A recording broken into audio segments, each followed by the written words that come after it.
저출산 속의 해외 인구 유입으로 20년 뒤에 다문화 인구와 외국인을 합친 인구가 2배 가까이 늘 것으로 전망됐습니다. 이에 따라 이주 배경 인구가 총 인구의 8%를 넘을 것으로 보입니다. 이승은 기자입니다.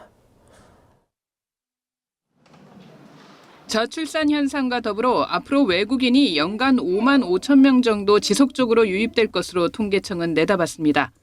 이에 따라 지난 2022년 220만 명인 이주 배경 인구는 20년간 2배 가까이 늘어서 2042년 404만 명에 이를 것으로 전망됐습니다.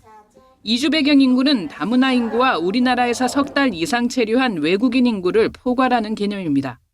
이에 따라 총 인구에서 이주 배경 인구 비중은 4.3%에서 8.1%로 늘어날 전망입니다. 이 가운데 기화 인구는 2.4배, 이민자 2세는 2.1배 늘 것으로 전망됐습니다. 외국인은 285만 명으로 1.7배 늘면서 총 인구의 5.7%를 차지할 전망입니다.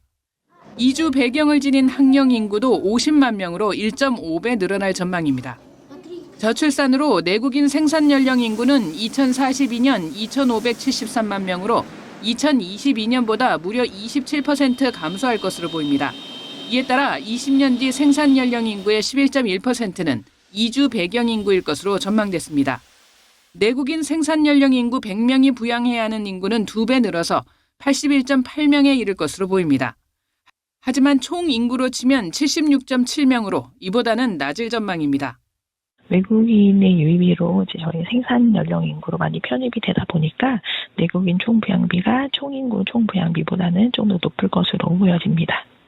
하지만 우리 사회는 다문화 다인종 사회를 맞을 준비가 덜 된 것으로 보입니다. 한국행정연구원 설문조사 결과를 보면 외국인 이민자나 노동자를 포용할 수 없다는 응답자의 비율이 10%로 오히려 늘고 있는 추세입니다. YTN 이승은입니다.